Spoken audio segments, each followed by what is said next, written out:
안녕하세요. 며칠 전 어이없는 일을 겪고 파혼한 30대 여성입니다. 결혼을 약속했던 남자친구와는 소개팅으로 만나 1년을 사귀었습니다.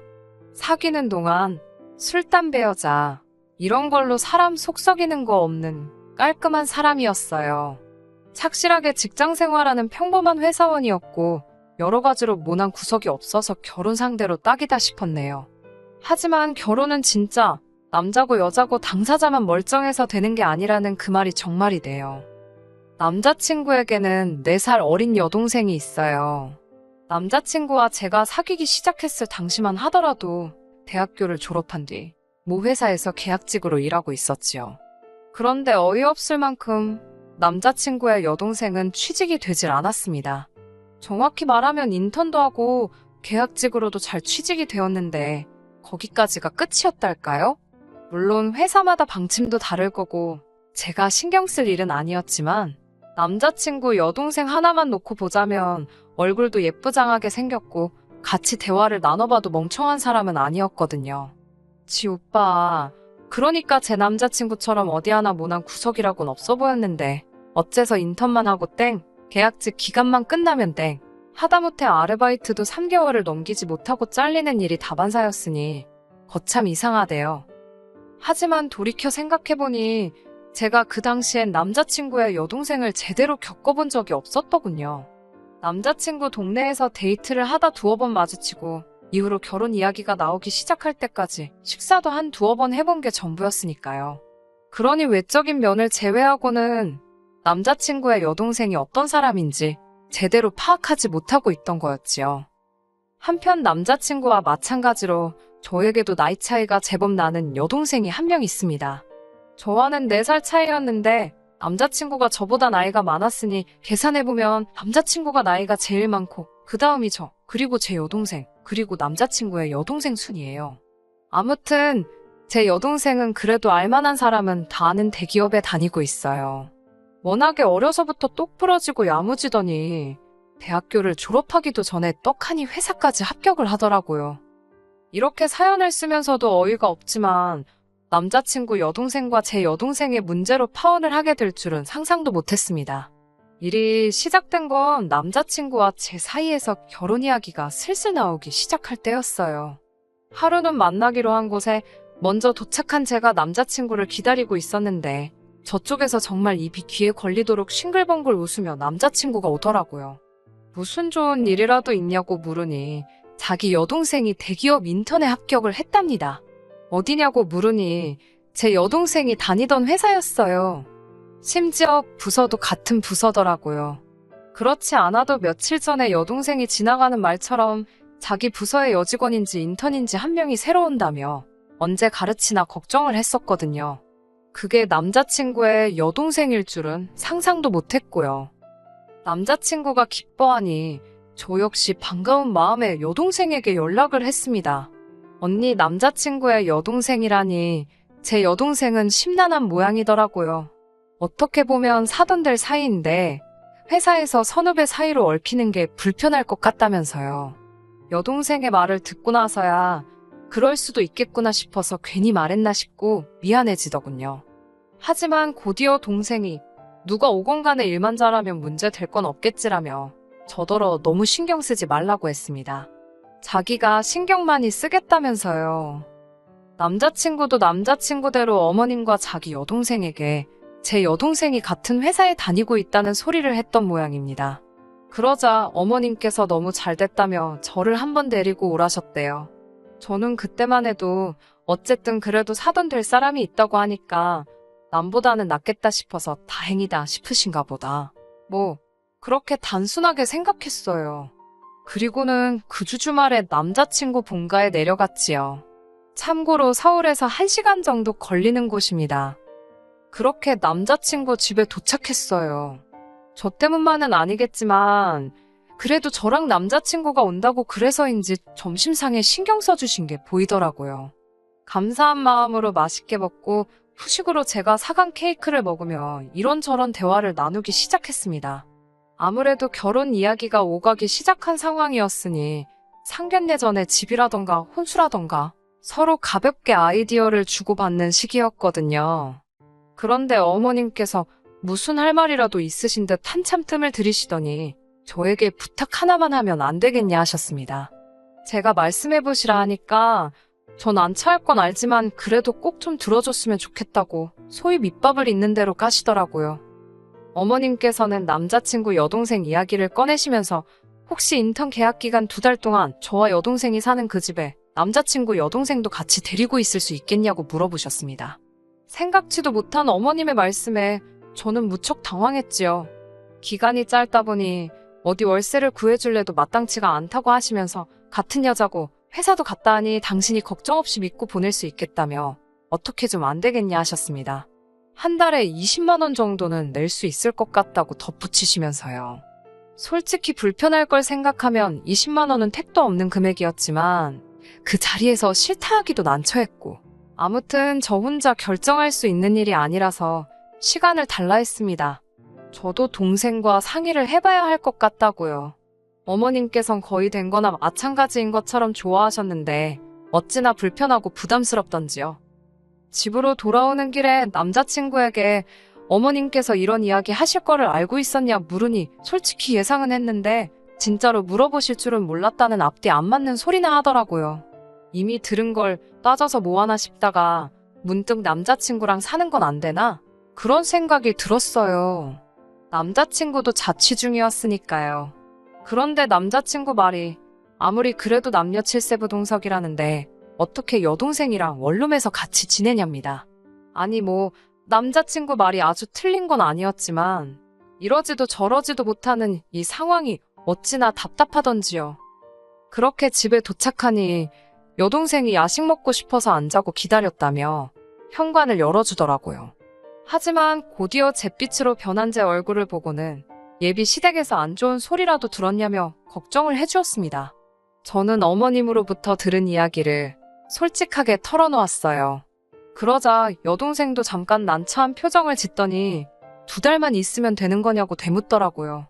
그리고는 여동생이 하는 말이 어차피 언니 결혼하면 싫으나 좋으나 봐야 할 사이인데 굳이 얼굴 붉힐 일은 없어야 하지 않겠냐며 알겠다 하더라고요. 저는 여동생에게 너무 고마웠고 동시에 미안했습니다. 변명같이 들릴 걸 알지만 언니로서 칼같이 싫다고 안 된다고 끊어냈다면 가장 좋았겠지요. 하지만 그때 저로서는 결혼을 앞두고 시어머니 될 분에게 좋다 싫다 의견을 밝히는 게 쉽지 않았답니다. 그렇게 첫 출근을 코앞에 둔 남자친구 여동생이 저희 집으로 들어오게 되었어요. 원래는 저와 여동생이 각자 방을 따로 썼는데 제 방을 남자친구 여동생에게 내주고 저와 여동생이 한 방을 쓰게 되었습니다. 저는 남자친구 여동생에게 몇 가지 기본적인 규칙을 일러주었네요.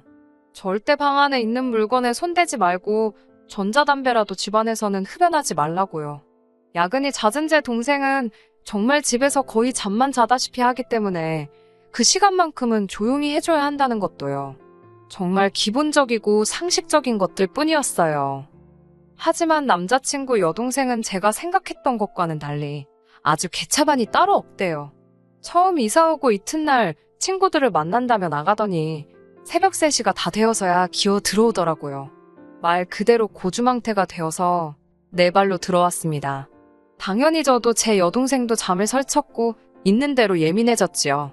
오전 11시가 넘어서야 일어난 남자친구 여동생은 저더러 혹시 국 좀 끓여주면 안 되냐길래 그런 거 끓일 줄 모르니까 먹고 싶으면 나가 사 먹으라 했습니다. 솔직히 잠깐 끓여줄까 생각도 했지만 이게 나를 뭘로 보고 이러나 싶은 생각이 더 컸기 때문에 해주기가 싫더라고요. 그러자 남자친구 여동생이 언니는 그런 것도 못 끓이면서 무슨 결혼을 한다고 그러냐며 빈정거리더군요. 어쭈 이것 봐라 싶어서 어제 어떻게 들어왔는지는 기억나냐고 오빠한테 말해야겠다고 하니 그새 또 꼬리를 내리고는 한 번만 비밀로 해달랍니다. 다시는 이런 일 없게 하겠다고요.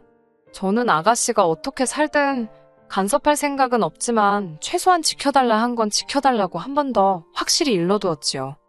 하지만 남자친구 여동생의 도넘은 행동은 여기서 끝이 아니었습니다. 출근을 하루 앞두고 남자친구 여동생이 제 동생에게 혹시 다음날 출근할 때 자기를 태워줄 수 있는지 묻더라고요. 제 여동생은 지하철 타고 버스 타면서 짐 빠지는 게 너무 싫다며 자차로 출퇴근을 하고 있었는데 그걸 어떻게 알고 저런 소리를 하나 싶대요. 제 동생은 흔쾌히 그러라 했습니다. 대신 자기는 집에서 무조건 7시 반에는 나가니까 자기 시간에 맞춰서 준비하라고요. 남자친구 여동생은 너무 고맙다면서 그러겠다 했는데 솔직히 중간에서 모든 상황을 지켜본 저로서는 과연 가능할까 하는 의구심을 갖게 되었지요.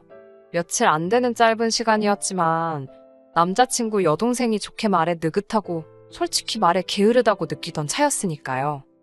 그리고 이튿날 출근을 위해 아침부터 바쁘게 움직이는 제 동생과 달리 남자친구 여동생은 세워라 내워라 보고 있는 제가 다 속이 터지더라고요. 옷 하나 고르고 딴짓하고 머리 말린다고 거울 앞에 천년만년 앉아있고 그 와중에 얼굴에 화장은 얼마나 곱게 바르고 있던지. 보다 못한 제 동생이 7시 반에 칼같이 출발할 거라며 한 번 더 상기시켜주던데 내내 대답만 하지 뭐 하나 서두르는 기색이 없더라니까요. 그리고 아니나 다를까 7시 25분인데도 머리만 돌돌 말고 있었고 제 동생은 현관에 서서 자기 손목시계만 바라보고 있대요. 그리고 30분이 되자 먼저 간다는 인사를 남기곤 쌩하니 현관 밖으로 나가더군요. 그제서야 남자친구 여동생이 옷을 입으며 언니 진짜 갔냐고 현관에 대고 소리를 고래고래 지르는데 그러더니 저를 보고는 빨리 가서 제 동생 좀 붙잡아 달랍니다. 제 동생 차 안 타면 자기 첫날부터 지각이라면서요. 저는 어깨 한번 으쓱하고는 둘이 알아서 하라고 했지요. 속으로 솔직히 고소하단 생각도 들었고 제 동생이 시간에 얼마나 예민한지 알기 때문에 굳이 여동생 심기를 건들고 싶지도 않았고요. 7시 45분이나 돼서야 현관을 나서던 남자친구 여동생이 저 들으라고 그런 건지 혼잣말 치고는 좀 큰 소리로 비속어를 섞어가며 치사하다 어쩌다 궁시렁거리더라고요. 그러더니 지가 잘나면 얼마나 잘났다고 어쩌고 그러는데 아니 이 집안에 자기가 지라고 부를 만한 상대가 있나? 그런 생각이 스치니까 그냥 넘어가면 안 되겠더라고요. 바로 쫓아나가서는 아가씨 지금 뭐라 그랬냐고 여기 지금 지가 어딨냐고 호칭 똑바로 쓰라고 했습니다. 여기서 지금 아가씨가 맘먹을 상대가 어딨냐고요. 그러자 남자친구 여동생이 좀 당황한 표정으로 알겠다며 대충 얼버무리곤 현관을 나서대요. 그리고 그날 저녁 제 동생과 남자친구 여동생이 같이 집에 들어왔습니다. 그런데 어째서인지 분위기가 살벌하기 그지 없더라고요. 제가 동생에게 무슨 일이라도 있었냐니까 인턴이 첫날부터 늦었다고 팀장이 뭐라 했더니 자기 핑계를 대더랍니다. 제 동생이 자기를 버리고 가서 늦었다며 훌쩍거리기까지 했대요. 물론 부서 사람들이야 제 동생이 어떤 사람인지 아니까 크게 문제 삼지는 않았지만 그래도 제 동생 입장에선 얼마나 기분이 나빴겠어요? 그런데 퇴근할 때쯤 되니까 남자친구 여동생이 자기 또 버리고 갈 거냐며 사무실에서 사람들 들으란 듯 물어보더랍니다. 그래서 진짜 꼴도 보기 싫은데 태우고 왔다대요. 그냥 넘어가선 안 되겠다 싶어서 남자친구 여동생과 여동생 그리고 저 세 사람이 식탁에 모여 앉았습니다.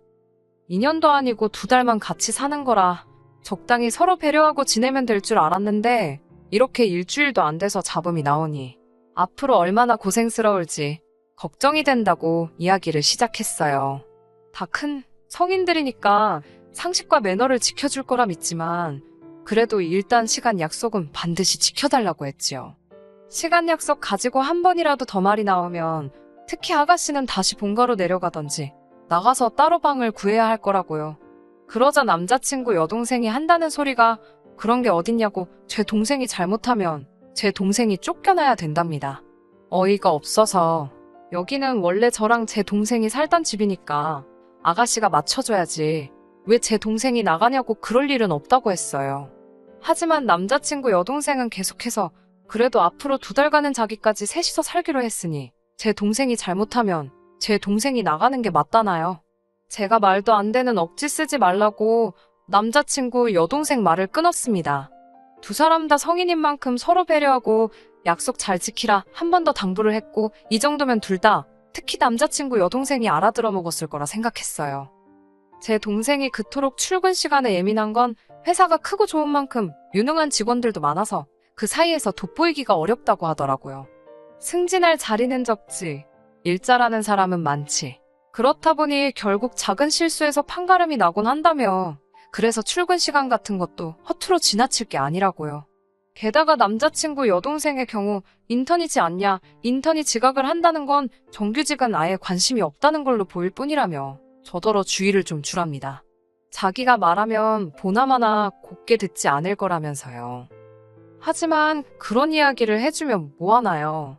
결국 남자친구 여동생과 제 동생이 제대로 한판 붙게 되었습니다. 남자친구 여동생이 출근한 지 정확히 일주일째 되던 날이었어요. 그래도 한 주는 그럭저럭 제 동생 출근 시간에 맞춰서 얻어 타고 가기도 하고 안 되면 택시를 타고 그렇게 해서 출근을 했었거든요.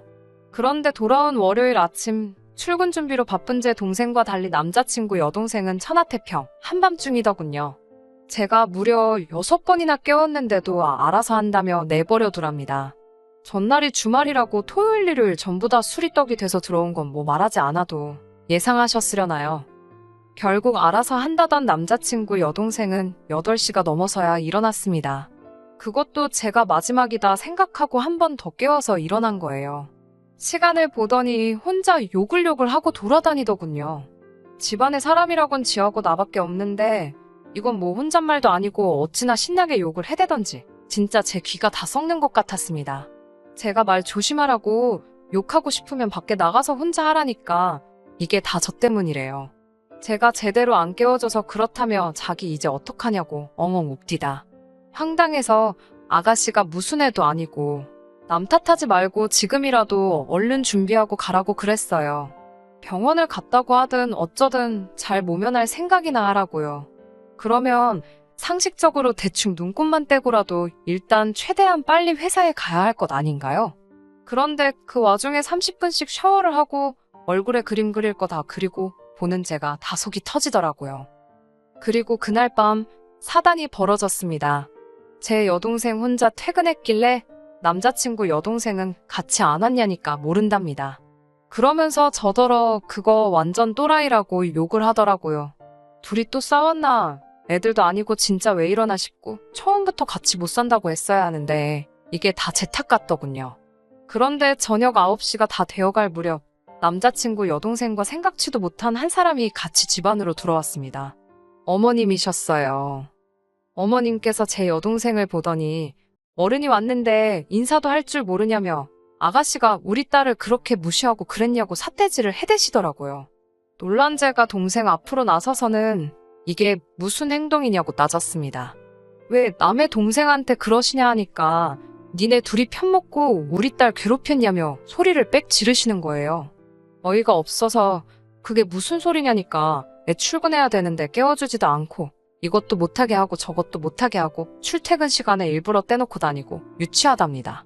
그러면서 제 동생더러 인물도 없는 게 못생겼으면 착하게나 살라나요? 어이가 없어서 어디 말씀을 그렇게 하시냐고 받아쳤습니다. 어머님 딸은 그렇게 인물이 좋아서 취직도 하나 못하고 여기저기 전전하느냐고 받아치니 한 대 당장 칠 기세로 손을 쳐드시더라고요. 제가 한 대라도 치셨다간 그대로 폭행으로 신고할 거라니까 너 내 아들이랑 결혼하기 싫어서 일어나 보지. 한마디로 결혼을 가지고 저를 협박하시대요? 그러자 제 동생이 먼저 나서서 어머님더러 죄송하답니다. 그래도 언니 결혼은 막지 말라면서 바보 같은 지지배가 자기 때문에 제가 결혼 못하나 싶어서 순간 쫄은 모양이더라고요. 어머님께선 그런 동생더러 언니 결혼시키고 싶으면 내일 회사 가서 자기 딸 정직원으로 뽑아달라고 그러라며 말 같지도 않은 소리를 하시대요. 제가 됐다고 결혼 안 하면 그만이니까 빨리 짐 빼서 나가라 했습니다. 그제서야 어머님이 꽤나 당황하신 얼굴로 저를 바라보시길래 못 들으셨냐고 결혼 안 한다고 다시 한번 말씀드렸지요. 어머님이랑 어머님 따님 보니까 개판이다 싶어서 사람이 개판에서 어떻게 어우러져 사느냐고 싫다 했습니다. 남자친구한테도 어머님이 직접 말씀 좀 전해달라 했어요. 두 사람을 내쫓고 한 1시간이나 지났을까 누군가 급하게 현관을 두드려 내다 보니 남자친구였습니다. 이별은 직접 이야기하는 게 매너인가 싶어 밖으로 나갔어요. 나가서 있었던 일들을 이야기하니 남자친구가 정말 미안하다면서도 그래도 아직 자기 여동생이 한참 어려서 그런 거라며 세상 물정을 모른다나 어쩐다나 내일 모레면 시집가도 될 나이인데 무슨 세상 물정 타령이냐고 그리고 그런 건 당신이든 어머님이든 그쪽 가정 내에서 교육시키라고 괜한 우리 스트레스 받게 하지 말라 했지요. 남자친구 표현에 의하면 저희 결혼이 잠정 연기가 된 거랍니다. 하지만 저는 파혼이라고 분명히 이야기했어요. 남자친구에 대한 감정 자체가 식은 건 아니라서 문득문득 힘들고 가슴 아프고 그렇긴 하지만 결혼을 한 것도 아니고 하겠다는 말만 했는데도 저를 아랫사람으로 보고 예의를 팔아먹은 남자친구 여동생이나 여차하면 한 대 칠 기세이신 어머님을 보고 나니 그 집에 며느리로 들어갔다간 무슨 더한 꼴을 볼지 모르겠다 싶어서 남자친구에 대한 미련도 하루가 다르게 줄어드네요. 그냥 남자친구도 저도 다 각자의 위치에서 잘 살기를 바랄 뿐입니다. 끝까지 들어주셔서 감사합니다. 오늘의 사연은 여기까지입니다. 구독과 좋아요, 알람 설정 부탁드리고 더 좋은 사연으로 다시 찾아뵙겠습니다. 감사합니다.